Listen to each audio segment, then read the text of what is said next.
જય શ્રી રામ, રાધે રાધે. મારા સાબરકાંઠાની અરવલ્લી વાસીઓ તમે બધા કેમ છો? લાઈવ ટ્રેડિંગ ચેલેન્જના 93મા દિવસે તમારા બધાનું હાર્દિક સ્વાગત છે. 93મા દિવસે આપણે બે ફોરેક્સ પેરમાં ટ્રેડ કર્યા હતા. બંને ટ્રેડ યુરો યુએસડીમાં જ હતા. યુરો યુએસડીમાં આપણે મારા જીવનમાં મેં સૌથી પહેલી વાર હેજિંગ કર્યું હતું. હેજિંગ શું છે એ તો તમને બધાને મોટા ભાગે ખ્યાલ જ હશે, પરંતુ હું તમને જરૂરથી હેજ વિશે સમજાવી દઈશ. તમને સૌથી પહેલા હું મારા ચેલેન્જ વિશે વાત કરું. મારો ચેલેન્જ, અત્યારે ઘણા બધા લોકો ચેલેન્જ લેતા હોય છે 5 દિવસ, 15 દિવસ, 75 દિવસનું, પરંતુ આખા યુટ્યુબમાં કોઈએ ચેલેન્જ નથી લીધો એવો મેં ચેલેન્જ લીધો છે. દરરોજ યુટ્યુબમાં એક શોર્ટ્સ અપલોડ કરવાનું, ઇન્સ્ટાગ્રામમાં રીલ્સ અપલોડ કરવાનું અને યુટ્યુબમાં લાઈવ આવવાનું. આપણે યુટ્યુબમાં લાઈવ આવતા હતા, પરંતુ અત્યારે થોડા સમયથી મારે ઘરે નેટનો ઇસ્યુ આવી રહ્યો છે. તેના કારણે હું લાઈવ વધારે નથી કરી શકતો. તેના કારણે આપણે એક નિયમ કર્યો કે લાઈવ કેન્સલ કરીને રોજનું રોજ આપણે જે ટ્રેડ લીધા હશે એનો વિડીયો બનાવીશું અને વિડીયો અપલોડ કરીશું અને સમજાવી દઈશું જે હોય એ.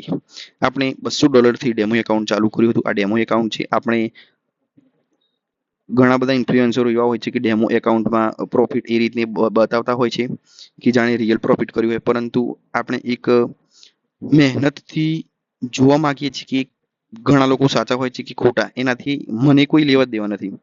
પરંતુ મારે મારી રીતે ચેક કરવું છે કે ટ્રેડિંગમાં પ્રોફિટેબલ થવાય કે ના થવાય, મહેનત કેવી રીતે કરાય, તમે કઈ રીતે આગળ જઈ શકો, આપણે કઈ રીતે કેપિટલ બચાવી શકીએ, તેના પર હું અત્યારે વર્ક કરવા માંગુ છું. તો લગભગ 100 દિવસ મારા પૂરા થવા આવ્યા. 7 દિવસ 8 દિવસ રહીને મારા 100 દિવસ પૂરા થઈ જશે. તમે જોઈ શકો છો $200માંથી વચ્ચે મારા આ એકાઉન્ટ ઉડી ગયું હતું, એટલે $165 તમે સમજી શકો છો. પરંતુ તમે જોઈ શકો છો કે અત્યારે હું એટલો બધો લોસમાં નથી 100 દિવસ ટ્રેડ કર્યા પછી પણ. પરંતુ હવે મારો વિચાર છે કે હું હેજ કરીશ. હેજ વિશે હું તમને થોડી ઘણી માહિતી આપી દઉં. પહેલા આ તમે પ્રોફિટ જોઈ લો. મેં બે હેજ કર્યા હતા, યુરો યુએસડી અને યુરો યુએસડી. એક તરફ સેલની પોઝિશન લીધી હતી, બીજી તરફ બાઇંગની પોઝિશન લીધી હતી. હવે હેજ વિશે હું તમને સમજાવી દઉં. જે પોઝિશન પ્રોફિટ વાળી છે તે બાયની છે, લોસ વાળી સેલની છે. ઓવરઓલ આપણે થોડા ઘણા પ્રોફિટમાં હતા, કારણ કે ચાર્જીસ આનો લાગતો હોય છે, પરંતુ હું તમને એક્ઝેક્ટ સમજાવી દઉં કે હેજ કોને કહેવાય. ત્યારબાદ આપણે આ વિડીયો પૂરો કરીશું અને આપણે વિડીયોમાં કોઈ પણ જાતનો કટ નથી લગાવતા. જો કોઈ એવું લાગે તો આપણે વિડીયોમાં સોરી બોલી દઈએ છીએ, પરંતુ આપણે વિડીયો કોઈ જાતનો એડિટ નથી કરતા, એટલે યુટ્યુબના લાઈવ સ્ટ્રીમ જેવું તમને લાગે. અત્યારે મારા ખ્યાલથી નેટનો થોડો ઘણો પ્રોબ્લેમ લાગે છે, તેના કારણે આ ખુલતું નથી. જો આમાં થતું હોય તો તમને ખાલી બતાવી દઉં. આજે શનિવાર છે, શનિ રવિ આપણે કોઈ પણ જાતનો ટ્રેડ કરતા નથી, પરંતુ હું તમને ખાલી બતાવી દઉં કે હેજ કઈ રીતે કરાય. ધારો કે માર્કેટ અત્યારે 15 મિનિટની ટાઈમ ફ્રેમ ઉપર લોઅર લોસ બનાવવાનો ટ્રાય કરે છે.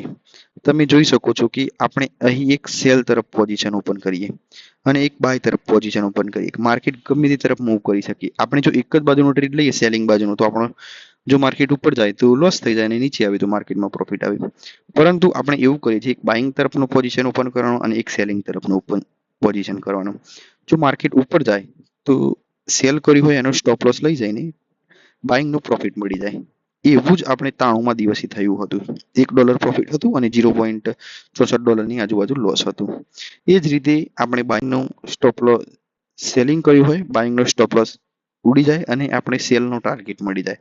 પરંતુ ઘણી બધી વાર એવું થતું હોય છે કે બાઇંગનો પણ ટાર્ગેટ ઉડે અને સેલિંગનો પણ ટાર્ગેટ ઉડે. હેજિંગમાં એક ફાયદો છે, થોડું ઘણું કેપિટલ વધારે જોઈએ, પરંતુ હેજિંગથી તમારું કેપિટલનું રક્ષણ થાય. કારણ કે ભાગ્યે જ કોઈક દિવસ એવું બને કે બંને બાજુ સ્ટોપ લોસ લઈ લે માર્કેટ. પરંતુ હેજિંગમાં મોટે ભાગે એવું હોય છે કે